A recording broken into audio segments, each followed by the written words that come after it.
As you know, the brand is a very important element that the company used to create a value for its target customer, and from capturing that value, the company can create a value for its own as well as its collaborator. So the question is that how the brand is to be managed effectively to create the value.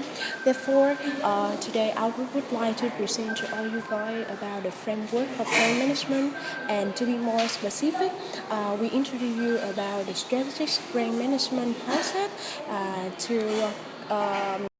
have you to capture all the process to manage the brand effectively to create a value for the customer and for the companies.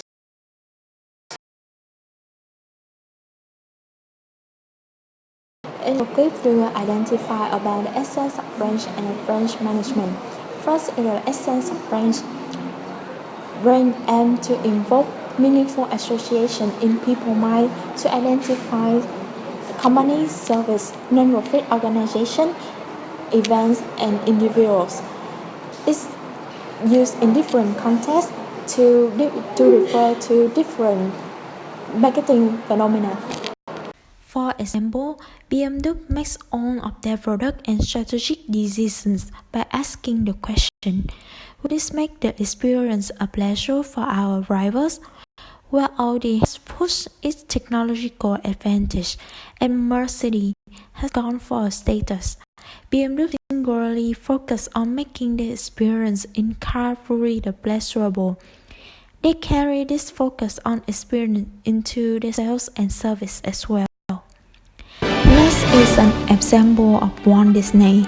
Walt Disney World and Walt Disneyland are probably the best example of this commitment to magical experiences. Walt Disney Park corporate motto is "Where dreams come true," and the Disney imaginary motto is "We make the magic, they are magicians." Another example is from Apple. The brand essence of Apple is simple, elegant. Apple essence is the feeling of it's just working effortlessly. The buttons are in the right place. Quality is high. Gesture are what would you expect. Even the icon seems right. They also strip away or hide anything superfluous, making their products by far the most elegant on the market. Brands has a various applications. However, in this video clip, we mainly focus on brands as a marketing tools. As a marketing tool, brands used to identify its offering and differentiate its offering from similar market offering and create a distinct market value above and beyond by other markets. The second part is brand management. Brand management is a process of sustaining and designing a mental image in customer mind that enables company to identify its offering and differentiate its offering from the other competitors and create a distinct market value. The Coca-Cola jingle is the real thing. We first aired in 1971 as a TV commercial that featured people of different race and culture. It's still branded on the vocal cords of Coca-Cola consumers. A brand does not need to be tied to one product. One brand could cover different products and services. Ford, for example, has multiple auto models under the Ford brand. Likewise, a brand name can take on multiple brands under its umbrella. For example, P&G has multiple brands under its brand name. The purpose of a brand is to create a market value by identifying the company's offering and differentiating it from the competition. The process that brand create the market values is captured in the framework for the brand management. That includes 3 stages: brand creation model, customer impact, company and collaborator impact. The brand value creation model consists of the brand strategy and tactics. To begin with, the brand strategy defines the value created by the brand in the given market and comprise 2 factors: the brand's target market and its value proposition in this market. Print target markets is defined by 5 C's: the customer, the collaborator, the competitor, the company, and the context. The first C element is the customer, who are the target customer that the brand aim to create the value for. Brand vary in the price of the customer that they are trying to reach. For example, Coca-Cola or Pepsi, they target a wide range of customers.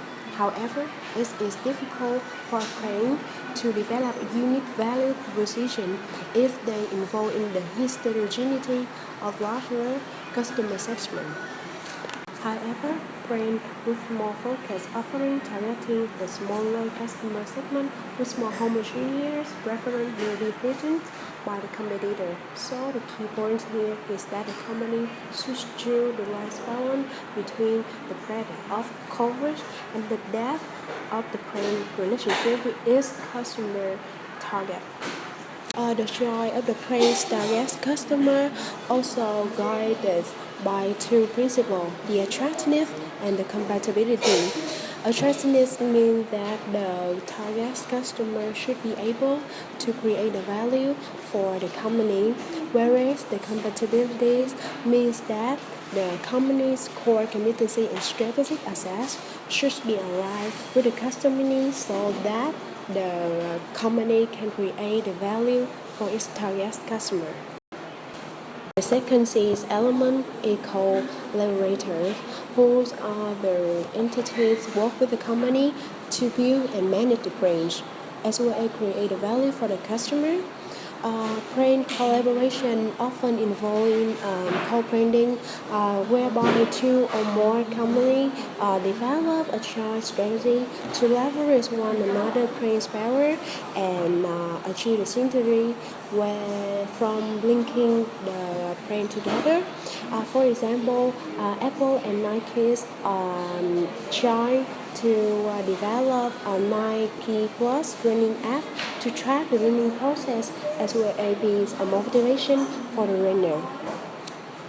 The next element is the competitors, who brands aim to fulfill the same needs of the same target customer. The choice of the competitors is also depends on the choice of target customer. For example, we can see the competition between many luxurious brand cars such as BMW or Audi and Mercedes, or the competition between the Coca-Cola and Pepsi, and even some in the center such as ILA and Apollo, just because they nearly have the same target customer. The next element is the companies.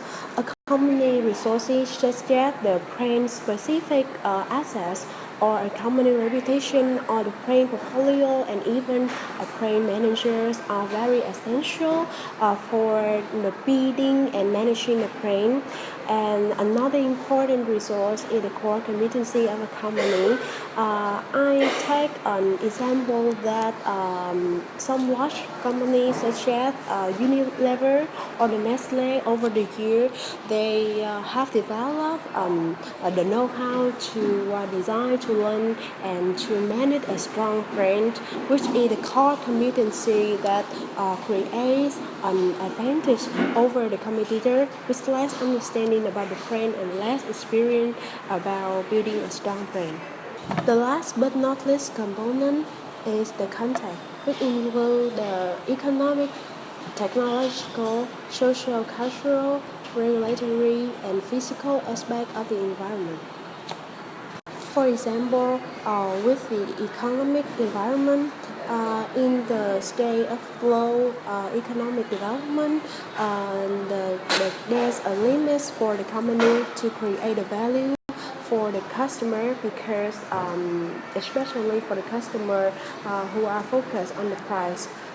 For example, in the real estate industry, in the state of economic difficulty, more people tend to be less willing to invest in the real estate project because they don't have enough money for it either. And especially for the luxurious brand, so they will be less loyal to the brand. The next is the technological environment.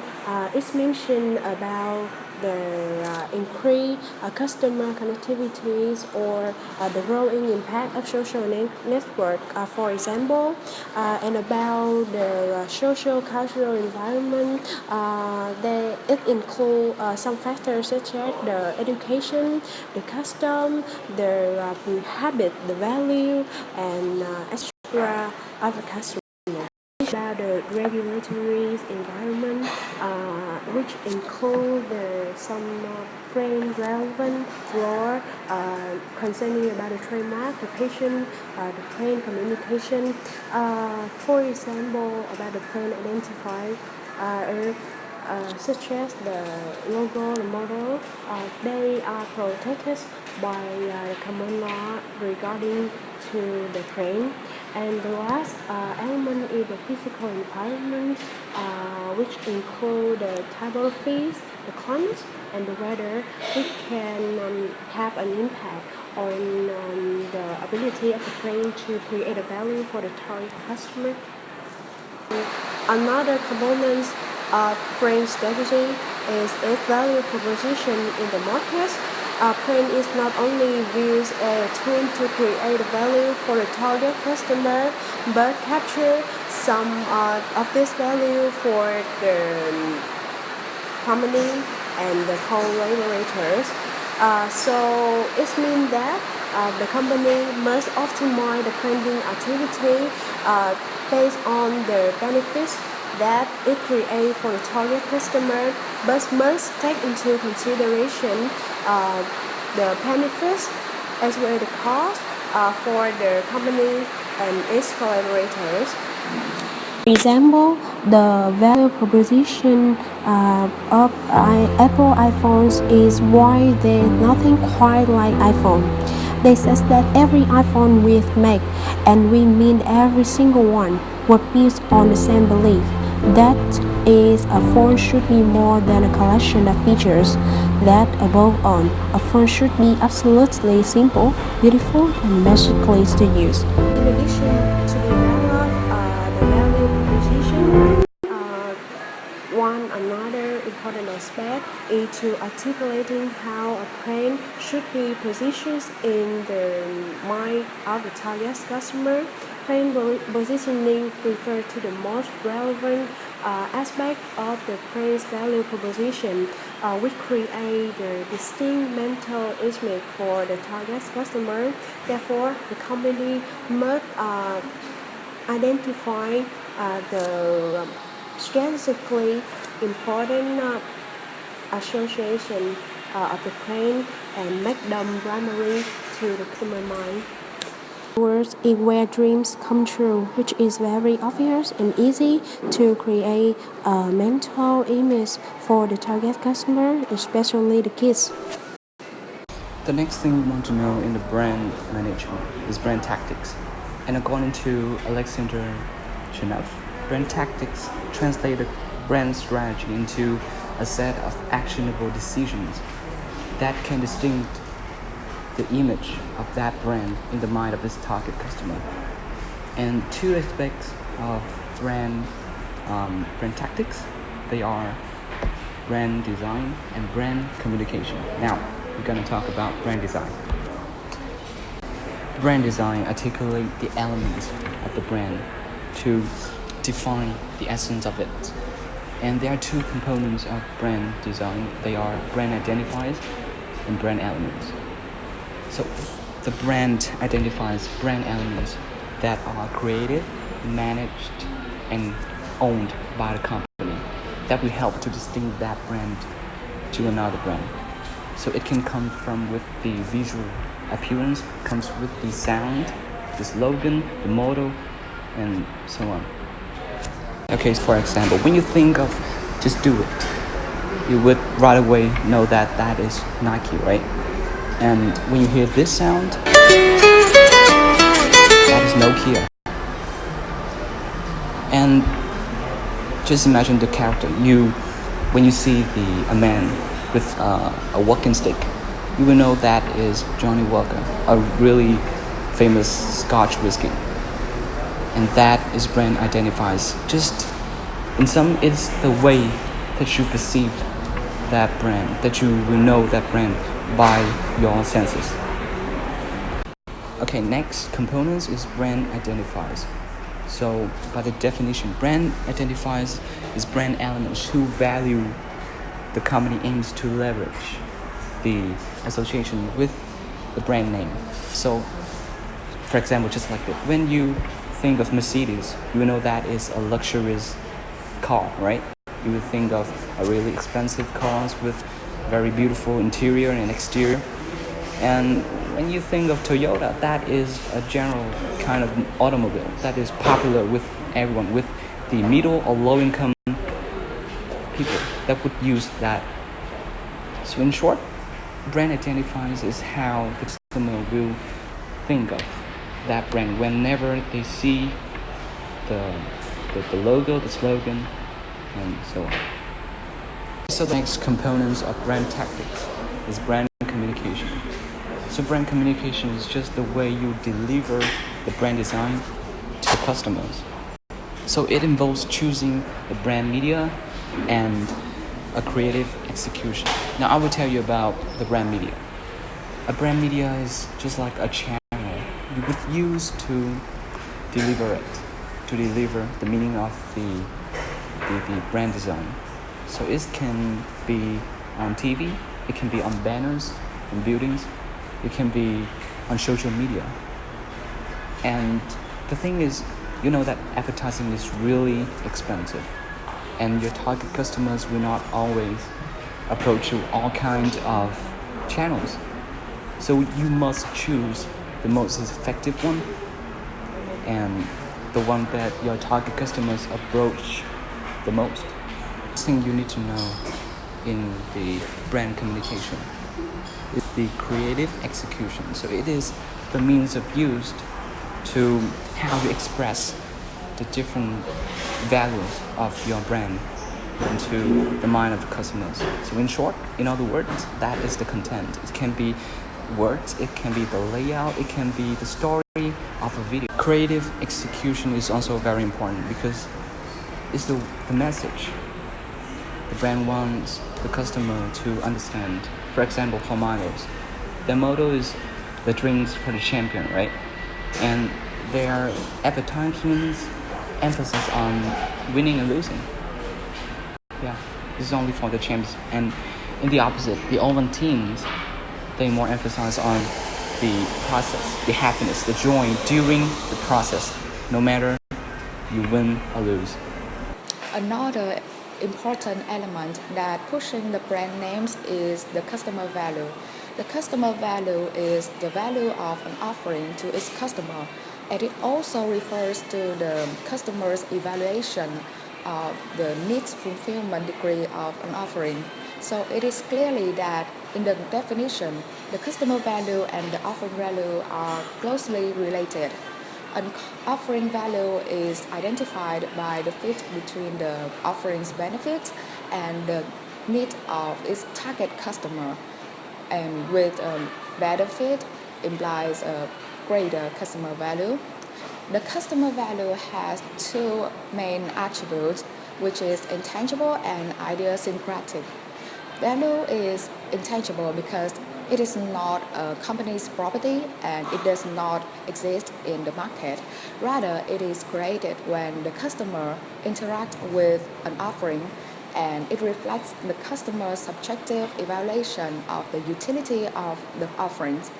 And the value is idiosyncratic because with the same offering, it could have different value to different customers. Customer value can be created across three dimensions. The first dimension is the functional value, which is the benefit that directly associated with the offering's performance, such as the durability, reliability, ease of use, and designs. For offerings that are fundamentally utilitarian, like the office and industrial equipment, the functionality is often the key source of value. Second dimension is the psychological value, which means the psychological benefits directly related to the offering. In lifestyle categories such as the luxury and functions, where customers seek for emotional and self-expressive benefits, the psychological value are the most dominant source of value. Dimension is the monetary value, which also means the financial benefits and cost related to the offering. An offering can also carry monetary value in commoditized categories with undifferentiated offerings. The monetary value is often the key source of value. Creating the customer value, the company also creates the company and collaborator value, which are strategic and monetary value. So let's just define some of the definition. So first, the company and the collaborator value is the benefit that a company can achieve, a company and the collaborator can achieve through an offering. Or it is the sum of all benefits and cost that an offering can create for the company and the collaborator. The value of the offering is defined relative to the company goals and are the opportunities that are available to the company. Similar to the company value, the collaborator value is also about how an offering can can benefit the collaborator more than the other offerings do. So the company and collaborator value proposition answer the questions of opportunity cost for the chosen offering. So consisting in the company and collaborator value is the strategic and monetary value. About the strategic value, it reflects the non-monetary ways of capturing the market value in the most efficient way. By increasing the customer demand for its offering or increasing the effectiveness of a company advertising campaign, or just by enabling the company to attract and retain the skilled employee.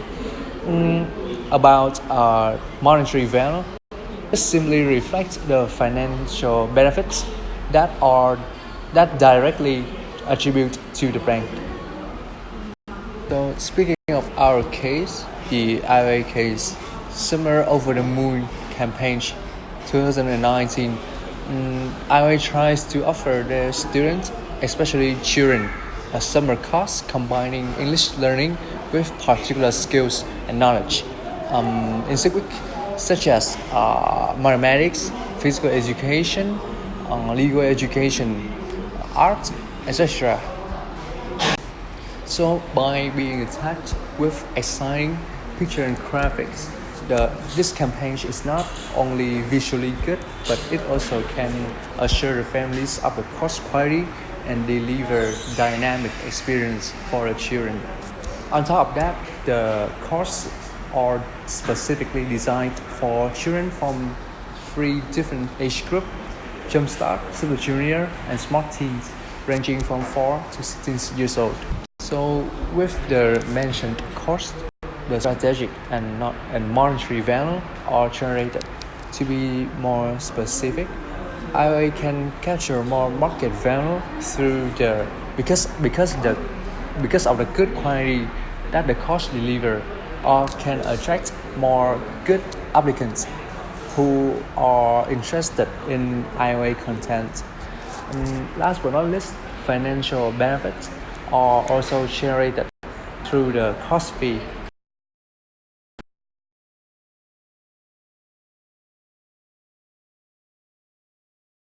To sum up about the brand management framework, we would like to say that the meaning of that framework is that first you have to come up to the brand strategy, which include the defining the target customer, and you have to establish the value proposition of that brand, and then come to the brand tastic. It means that you have to decide a brand and communicate its meaning, its value to the customer, and then come to the customer value.